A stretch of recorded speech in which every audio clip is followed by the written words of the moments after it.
I'm back in my studio. Today is I'm going to post it as the 41st posting, yeah. And today's the 12th of July, 2017.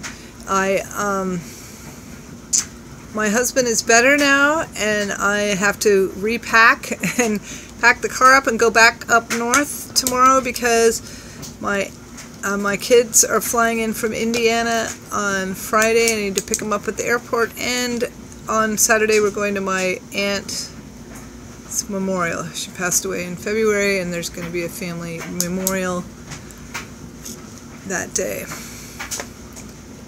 So I'll be, next time I post, it'll be at my mom's, I guess. It's exhausting to go back and forth and all over the place. Especially when you have a loved one not ailing. But it's all been taken care of, and it gave me an opportunity to do some stuff around the house. Woohoo! I got to vacuum, and I've been doing laundry, and get to wash the dishes. Ho ho! So this morning in my meditation, actually last night, I was listening to somebody. It was an interview with Carolyn Mace. It was actually not an interview, it was a discussion between Carolyn Mace and some, I guess a nun, a Catholic nun, and a Jesuit priest. And they were talking about today what people desire in the, why they've turned away from the church and what the church needs to do to bring people back. Well, there was a lot of things that they said. But one of the things I thought was really interesting in this discussion, and which is kind of odd for me to be even listening to, because I don't follow, organized religions, as I've said before. But I thought it was really interesting what they talked about, how important ritual is. And this is what Carolyn Mace was making a point, that people want community, and they need ritual, but they also need prayer, and for prayer to be like the first thing one does, rather than it be just a second thought or something that you do only when bad things happen. And the reason that I found that interesting is because that's exactly what I've been talking about in terms of surrendering my life to a higher power. In fact, they even talked about that, and it kind of tickled me because 20 years ago, if I listened to that, I would have said, oh my God, what does that mean, surrendering, giving away my power, blah, blah, blah, because I didn't understand what that meant. And now I can listen to this discussion, and I totally understand where they're coming from. It doesn't matter about the parameters of the institution from which they come or whatever. I agree 100% that our life has to be based. It doesn't have to be, but if you want to feel some freedom, if you want to feel the freedom of not having to be in charge of everything, because we aren't and we can't be, and it's just mind-boggling, and it's hellish to feel like you are in charge of everything, even the big stuff. And I think maybe I said this last night or yesterday when I posted this whole thing with my husband.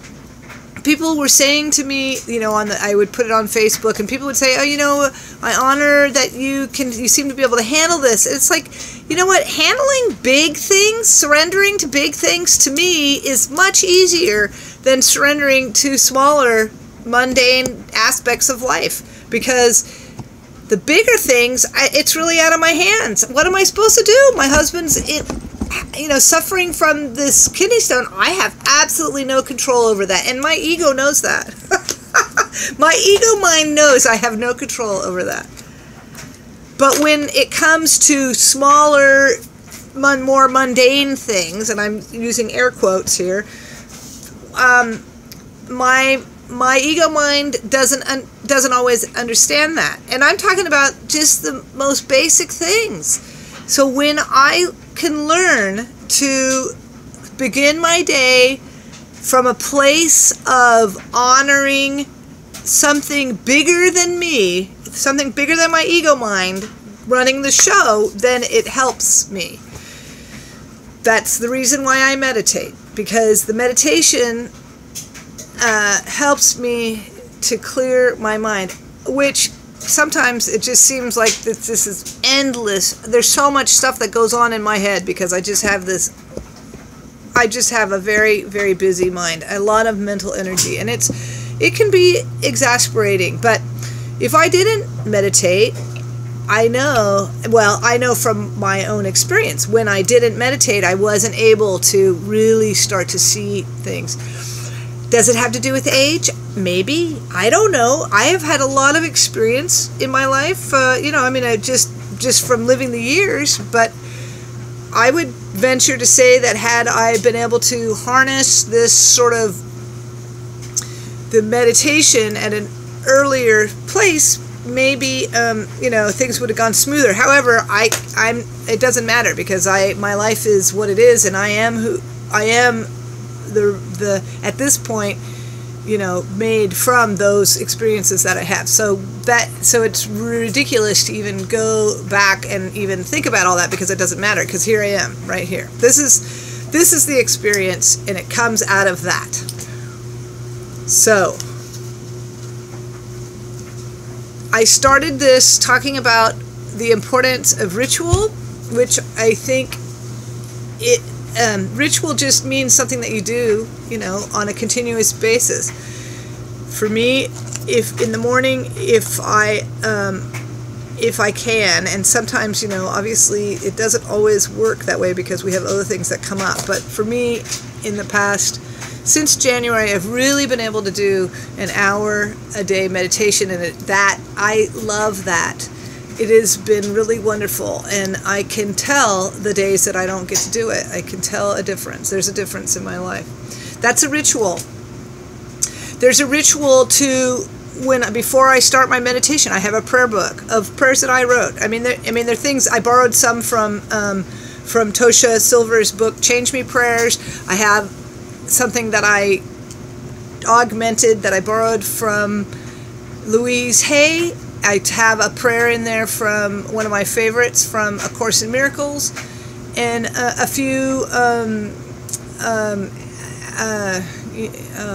what are they called? Affirmations. So things that I can say every day that gets me on the right track. I think that's a ritual. And then the other, so I have my ritual.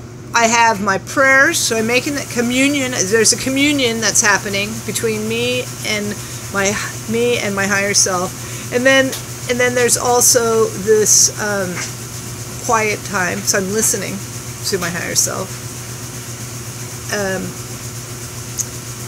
And then what was the other part? There's the ritual and communion. Well, I have communion because I have a relationship with Spirit. It's there, but then. What's missing in my life, which I really wish I had, is a community. And maybe I have a bit of a community within Facebook or social media, but that's, to me, even though I cherish those folks who I'm connected with, and anyone who connects here, but it's not the same as the community of people that you can look right in the face and have a dialogue with. So that community, to be able to speak spiritually, I do have a women's group, so I have a few people with whom I can speak, and that is so healthy, and that's something I would desire more of. So I think the church, from what I was talking about that conversation, I think that there's something really great about that. And I also know that if you don't have community when people have hard times and stuff, if you don't have a group of people to help you out, oh my gosh. And when I had Ruth, and I was a single mom, and I really, I had a community. There were people when I lived in Los Olivos, and my neighbor Margaret Ducharme, she was such a jewel, and all the neighbors around, all the people there, my friends, oh my God, they were so great to me, and they lifted me up and kept me in a good space, and that was really important. My ex-husband was there, my son, and man, if I didn't have that community, forget it. So yeah, community is a super duper important thing. All right. 10 minutes of talking. Wow. See, I'm back in my own space and I can really yuck it up.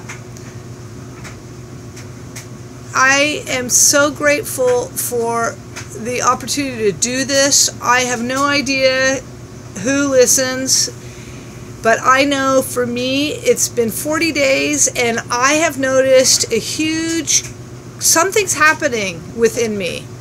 And it has to do with authenticity, just being really true, more true to myself, and I feel calmer and I feel less driven by my ego. So it's beautiful, and I thank you. I thank you. To out into the ethers, I thank you for this experience. Blessings.